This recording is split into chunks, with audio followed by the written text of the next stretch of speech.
Moi, je voulais vous interroger sur votre proximité avec Serge Dassault, sénateur UMP de l'Essonne, et puis surtout patron du groupe Dassault, fabricant notamment du Rafale.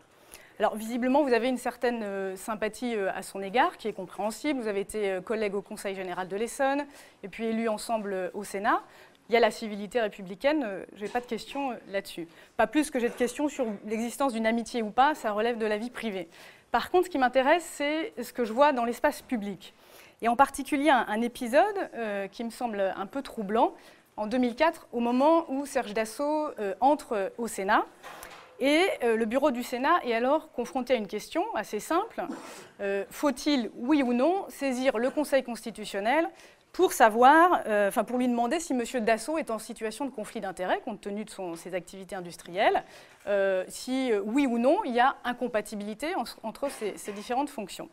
Et alors, vous êtes membre du Sénat, du bureau du Sénat à cette époque-là, et vous ne votez pas la saisine du Conseil constitutionnel, vous vous abstenez.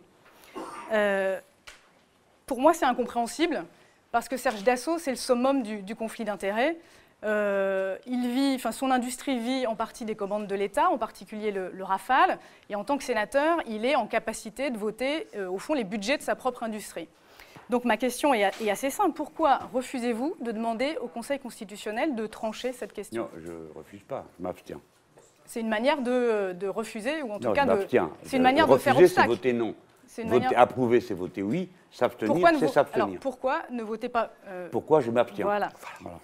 Non, pourquoi vous ne votez pas oui? Voilà, c'est oui voilà pourquoi ou je non. vote pas oui, d'accord. Bon. D'abord, je commence par le début, parce que les mots comptent. Vous dites, je note une proximité. Vous n'en savez rien. Quelle est ma proximité avec Serge Dassault? J'ai cité, vous êtes collègue au Conseil général de l'Essonne. On se comprend bien. Non, mais parce que j'ai souvent eu, comme ça, de fil en aiguille, hein. On passe d'une chose à une autre, et puis à la fin, on se retrouve potes, et pour ainsi dire, membres de la même famille. Hein. Alors, je veux dire à tous ceux qui m'entendent... Non, mais répondez à la question que je vous pose. C'est-à-dire que je ne vous fais pas un procès d'intention ou d'amitié. Je vous interroge sur un... Ne vous inquiétez pas, je vais vous répondre très précisément. Des choses publiques. Oui. Mais n'empêche, je veux d'abord dire la chose suivante. Je n'ai jamais été employé de la firme Dassault, ni moi, ni mes proches. Je n'ai ni de près ni de loin à voir avec aucune affaire de Marcel Dassault, ni de Serge Dassault, ni d'Olivier Dassault, ni d'aucun Dassault. D'accord? Jamais, à aucun moment, aucun jour de la vie. Je ne suis pas allé sur son bateau, je ne suis pas monté dans son avion, qu'il aurait bien fait de me prêter pour aller en Chine, et ainsi de suite lorsque j'y suis allé. Vous avez été à la tribune Dassault au Salon de l'Aviation, par exemple, oui. Vous y avez aperçu. Alors, donc, nous allons noter, en effet, je vais à la tribune Dassault avec beaucoup de plaisir. Je voudrais rajouter ce point qui pourrait échapper. Et comme moi, d'ailleurs, des centaines de gens qui s'intéressent à l'aéronautique et qui admirent les avions que produit cette société parce qu'ils sont tout à fait admirables. Mais tout le monde n'est pas obligé d'aimer les avions, et ainsi de suite. Mais c'est intéressant de savoir que dorénavant, aller sur le stand de Dassault signale une proximité avec lui. Non, c'est une proximité avec les avions. Alors maintenant, je vais vous décevoir, mais Dassault a été élu en 2004. Et moi aussi. Il avait une liste, et moi aussi. Et je l'ai plié. C'est-à-dire que le grand Serge Dassault, avec l'UMP, tous ses sous et ses machins, il s'est fait plier par moi, ma liste, et on a passé un communiste en 3e position. Ça avait été il a eu un siège et vous 3. Non, moi j'ai eu 3 sièges et lui 1. 1, madame. Oui, et l'autre de gauche, l'autre de droite, un autre siège. C'est-à-dire que la droite a eu 2 sièges, et nous, la gauche, peut-être, grâce à peut-être quelques talents de stratège que j'aurais par hasard, en dépit de mes proximités innombrables et de mon caractère, j'ai réussi à faire qu'avec 40% des voix, nous avons obtenu 60% des sièges, et lui, avec 60% des voix à droite, nous avons obtenu 40% des sièges. J'étais assez content. Sur la saisine du Conseil constitutionnel. C'est comme ça que j'arrive au Sénat et qu'il s'y trouve. Mais ne croyez pas que je vais fuir votre question, parce que vous avez, j'espère pas, la prétention de la pensée originale. Oui, mais voilà, vous choisissez vos questions et moi mes réponses. Donc, elles prennent du temps.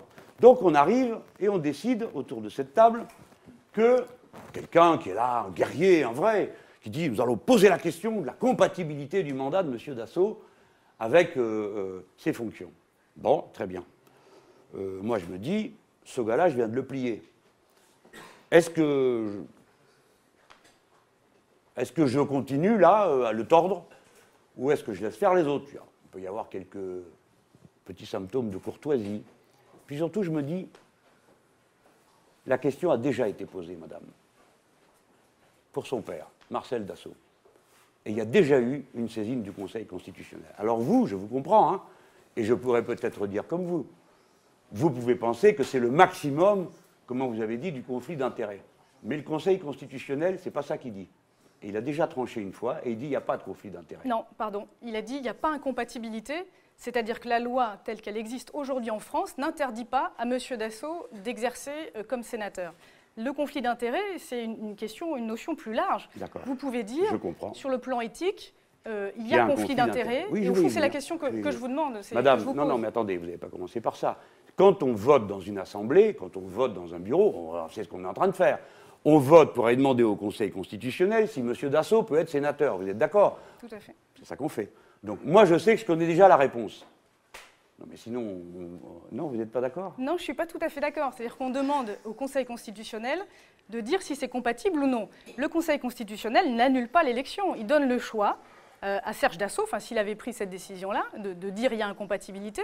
Ensuite, Serge Dassault avait de toute façon le choix, soit il conservait son mandat, soit il conservait son poste à Dassault. C'est ça. Mais pas les deux. C'est-à-dire que ça lui laissait le choix. D'accord. Mais cette question a déjà été posée à son père et on connaissait déjà la réponse. Ça vous en convenez quand même? À vrai dire, je ne sais sinon, pas. Je me suis trompé. À vrai dire, je ne sais 1977. pas. Mais est-ce que ça vous exonère de la responsabilité de ça ne m'exonère. Non, mais il y a une chose dont je ne suis jamais exonéré, c'est d'être malin et intelligent dans ce que je fais. D'accord? Ça, jamais je serai exonéré. Donc, l'idée que je puisse avoir voté du fait de mes affinités, ou qui sait, peut-être par une espèce de folie, hein, je me suis dit, oh, moi j'aime les avions, alors je ne veux pas qu'on embête. Il ne va plus m'inviter dans cette tribune. Pour qui vous me prenez? Alors, donc vous pensez qu'il y a une raison?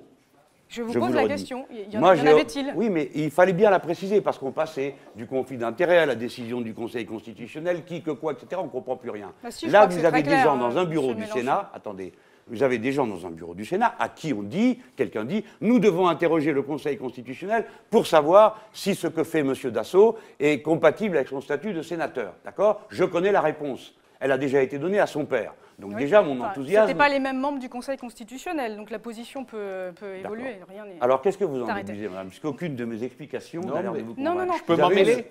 Hein? Moi, je pense que la première réponse, je fais le pari de vous croire. Oui. C'était la mansuétude. Vous l'aviez plié, vous ne vouliez pas le piétiner. Mais non, mais vous n'y êtes pas. Ça ne suffit pas pour comprendre l'intensité de mes calculs. Je connais la réponse. Comme je connais la réponse. Vous participez à un jeu, vous connaissez la réponse. C'est plus un jeu. Hein? Vous connaissez la réponse. Donc, elle vous donne des latitudes. Non, mais moi, je suis naïve. Je m'imagine qu'au bureau du Sénat, je ne crois pas que vous soyez naïve. On prend une position de principe. Voilà. Bon. Donc, moi, je me suis abstenu. Donc, parce que de toute façon, écoutez-moi bien, est-ce que mon abstention a empêché la saisine?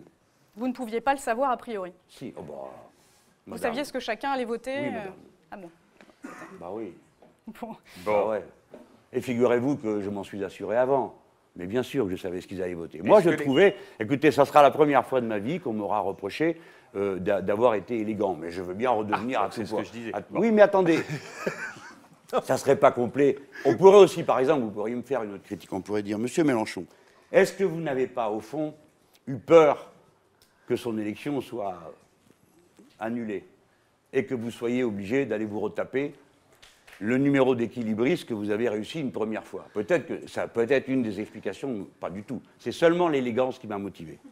Mathilde, satisfaite de la réponse ou pas tout à fait? Non, je ne vois pas. Non. Je vois qu'elle n'est pas satisfaite de ma réponse. Une dernière. Hein. Non, mais si. Qu'est-ce que vous espériez? Une sorte de mea culpa où je dirais « Excusez-moi, Mediapart ».